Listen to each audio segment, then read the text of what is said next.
Mesdames et messieurs, merci de nous rejoindre dans l'instant invité de Carré Politique. Nous recevons Juste Agnoro. Il est le secrétaire général de Mouwel Bénin. Avec lui, nous passerons en revue les conclusions du 3e congrès extraordinaire tenu à Dassa les 29 et 30 janvier dernier. Nous allons aussi aborder, même si c'est brièvement, la situation sécuritaire qui prévaut dans le pays et quelles sont les perspectives du parti pour les législatives de 2023. Juste Agnoro, bonjour et merci d'avoir accepté notre invitation. Bonjour Paul, c'est un plaisir pour moi d'être sur le plateau. Votre parti était en congrès extraordinaire les 28 et 29 derniers à Dassa. Quels sont les sujets que vous avez abordés au cours de cette concertation? Alors nous avons eu le congrès extraordinaire plutôt le 29 et le 30 janvier 2022 à Dassa et ce fut un moment de grande réflexion et de perspective afin que l'animation de la vie politique au niveau de Mouwel Bénin puisse être consolidée et que nous puissions véritablement mettre en place l'élément qui va nous permettre sur le plan légal de pouvoir avancer avec les normes requises pour que ça aille bien et que nous puissions aller vers 2023 dans la sérénité qu'il faut.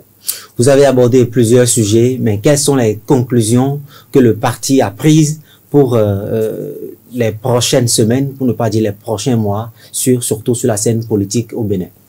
Avant de parler des conclusions, nous allons parler des différents sujets qui ont meublé notre rassemblement à Dassa. Oui. Il faut dire que nous avons fait l'amendement de nos textes. Nous avons écouté une présentation des traductions de nos textes en langue nationale. Nous avons pu avoir un exposé suffisamment clair du programme d'action du gouvernement dans sa phase 2. Cet exposé nous a été accordé par le secrétaire général adjoint du gouvernement et porte-parole du gouvernement, M. Wilfried Léandre Ngweji, et nous avons eu une motion à l'endroit du chef d'État et de son gouvernement pour tout ce qu'ils font afin que le Bénin puisse être transformé sur le plan économique et sur le plan moral aussi. Pourquoi, au cours d'un congrès extraordinaire organisé par un parti comme Mouwel Bénin, qui est connu comme l'un des plus grands soutiens du chef de l'État, pourquoi au cours d'une concertation pareille, le porte-parole du gouvernement vient encore parler du PAG comme si ceux à qui il s'adressait n'étaient pas convaincus de ce programme? Nous sommes convaincus de ce programme. Les latins disent « bis repetita placens », les choses répétées plaisent. Alors nous avons voulu véritablement épouser ce plaisir en écoutant encore une fois le porte-parole du gouvernement qui nous a permis véritablement d'internaliser ce programme d'action du gouvernement. Dans le cadre de l'animation de la vie politique, il est important que nous puissions comprendre ce que le gouvernement prévoit étant un parti de la mouvance, ce que le gouvernement prévoit pour que le Bénin soit transformé. Et une fois que nous avons compris cela, il nous importe de vulgariser cela. Et cette vulgarisation passe par une compréhension exhaustive de ce qui est prévu pour notre Bénin révélé. C'est pour cela que nous avons eu encore du plaisir à écouter la clarté du programme d'action du gouvernement que nous a offert le porte-parole du gouvernement. Donc c'était pour nous très important d'avoir les éléments qui vont nous permettre, une fois que nous animons la vie politique, de montrer que les choses changent, que le Bénin s'anime et que le Bénin bouge. Une fois que vous avez davantage compris le contenu de ce programme, quelles seront donc les actions que vous allez prochainement mener à l'endroit des populations qui sont surtout concernées par ce programme? Nous allons montrer que le gouvernement du président Patrice Talon n'est pas dans la démagogie. Vous avez vu qu'il a fait le tour du Bénin, il a visité nos 77 communes et il a pu montrer dans nos langues locales, et nous traduisons déjà nos textes dans les langues locales, il a pu montrer au peuple béninois ce qu'il est en train de faire pour que le Bénin puisse véritablement épouser des idéaux de développement. Alors, étant un parti de la mouvance, nous nous inscrivons dans cette logique en relayant davantage ce qui est prévu pour que le Bénin puisse connaître son développement à travers la fourniture d'énergie, à travers les infrastructures, à travers la lutte contre la corruption, à travers la bonne gouvernance qui s'instaure au Bénin.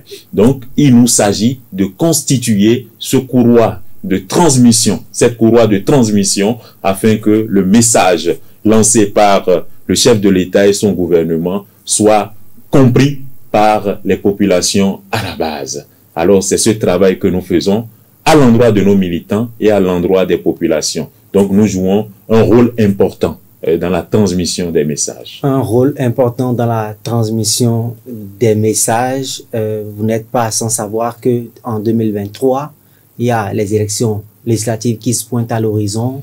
Quelles sont les dispositions que le parti Mouel Bénin est déjà en train de prendre maintenant pour assurer une participation qualitative à cette élection?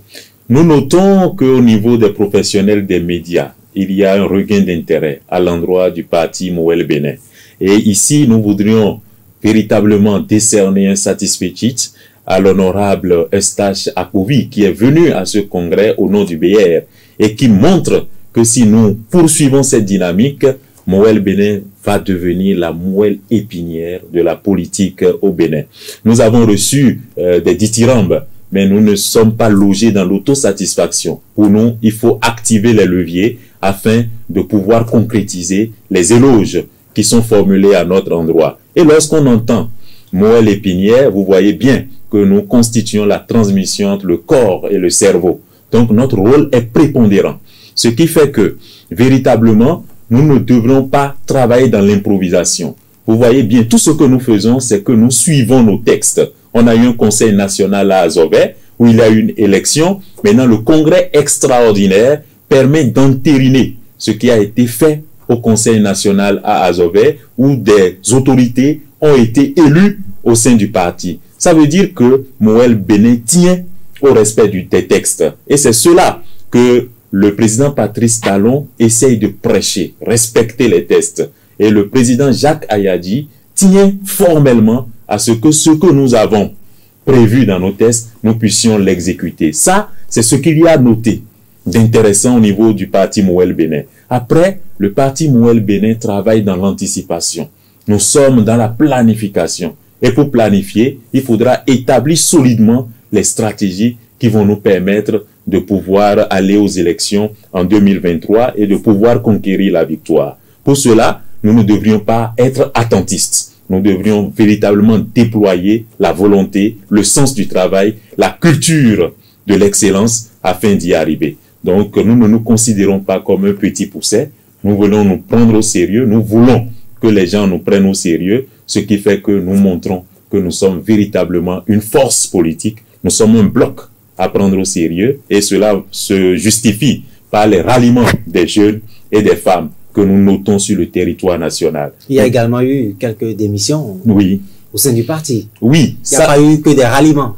Il n'y a pas eu que des ralliements, mais nous considérons cette démission comme un épiphénomène parce que les ralliements sont encore plus importants que les démissions. Donc, nous avons de nouvelles personnes qui sont véritablement éduquées au militantisme, qui viennent à nous. Nous avons de nouvelles intelligences. Nous avons véritablement des gens qui veulent que le parti puisse être propulsé. Donc, les démissions, nous considérons cela comme un élément participant à la vie de groupe.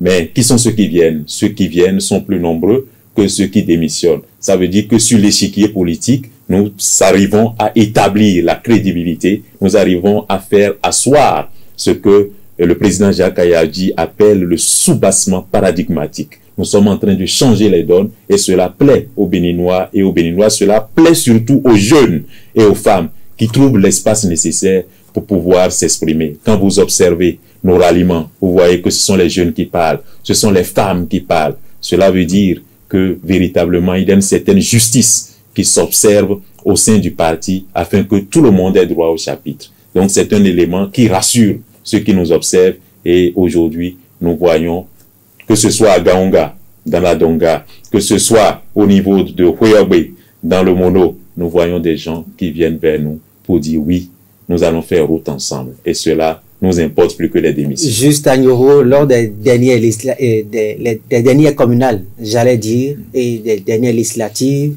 votre parti n'a pas pu lever des sièges en raison du nouveau code électoral et de la nouvelle charte des partis politiques. Est-ce que en 2023, Moël Bénin donne l'assurance de ce que, compte tenu des assises, des cellules de base dont le parti dispose actuellement, que Moël Bénin arrivera à décrocher des sièges au Parlement?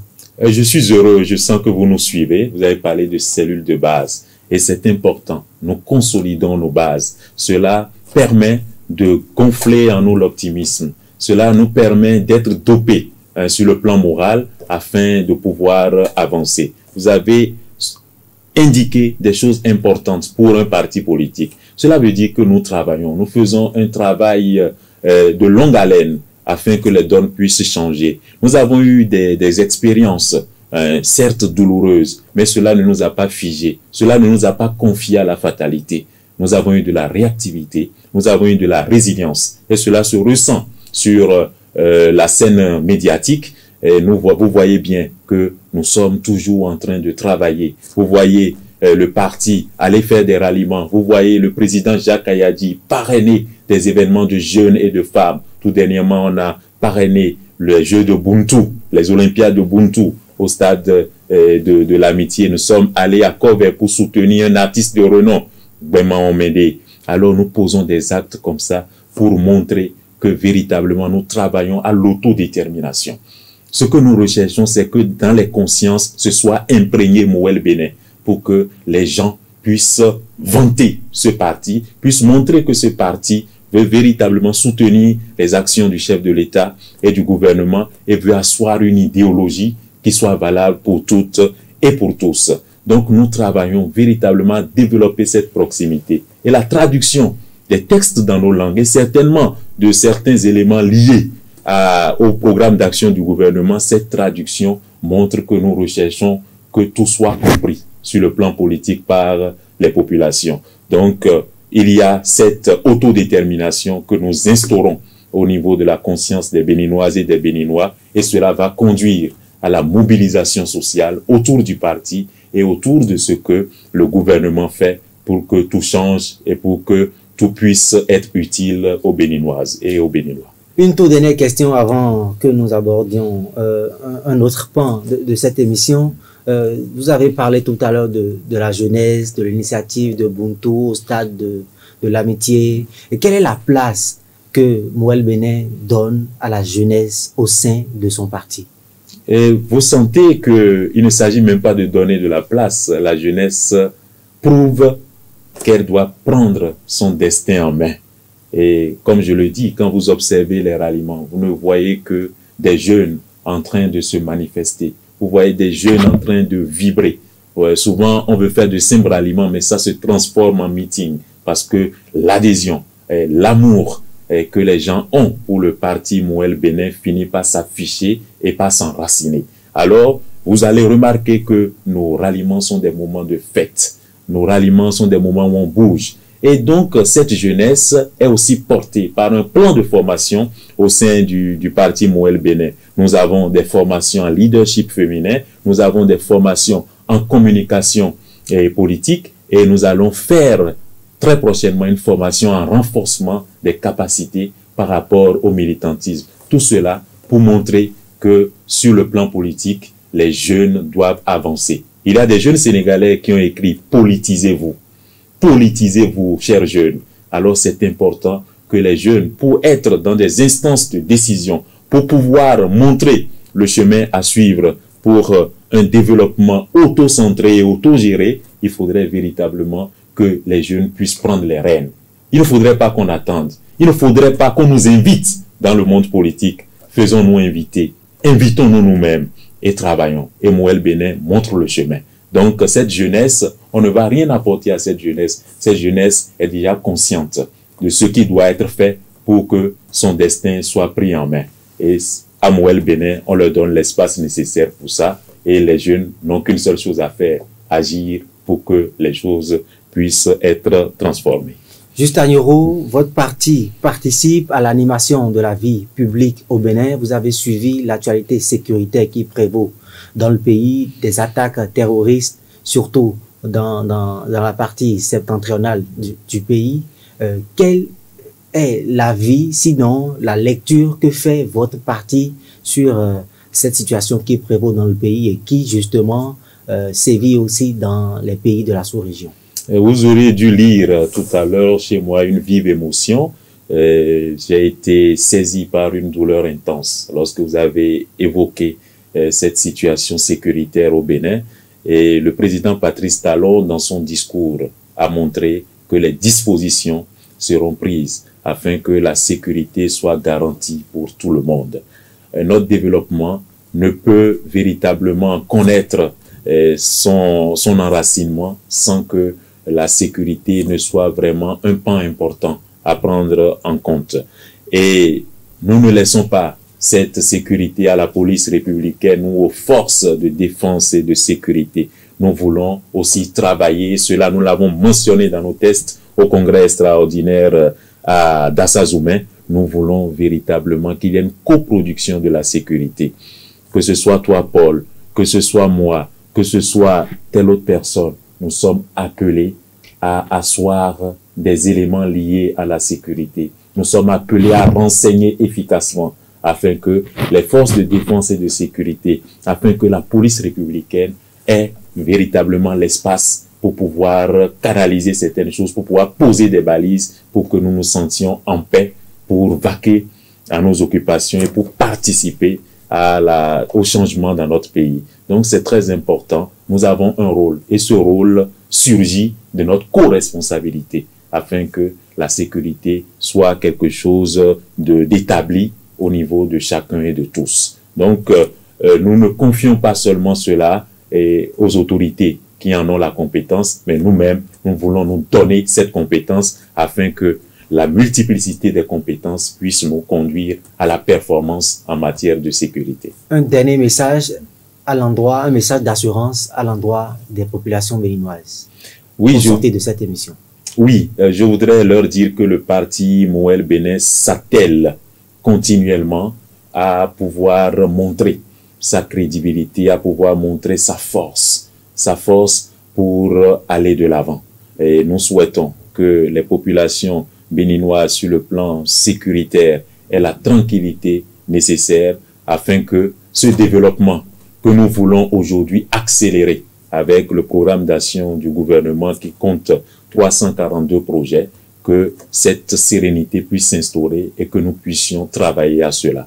Donc, j'invite les Béninoises et les Béninois à véritablement intégrer tout ce qui se fait pour que nous soyons non seulement réformés sur le plan des infrastructures, sur le plan physique, mais que nous soyons réformés aussi sur le plan mental, sur le plan psychologique. Parce que c'est le capital humain qui arrive véritablement à installer le développement qu'il faut. Voilà. Amis internautes, vous l'avez compris, nous sommes à la fin de cette émission. Nous étions avec Juste Agnoro. Je rappelle qu'il est le secrétaire général du parti Mouel Bénin. Avec lui, nous sommes revenus sur les conclusions du congrès extraordinaire que le parti a tenu les 29 et 30 derniers à Dassa, et nous avons également abordé la situation sécuritaire qui prévaut dans le pays. Merci de nous avoir suivis et à bientôt pour un autre numéro. Merci beaucoup.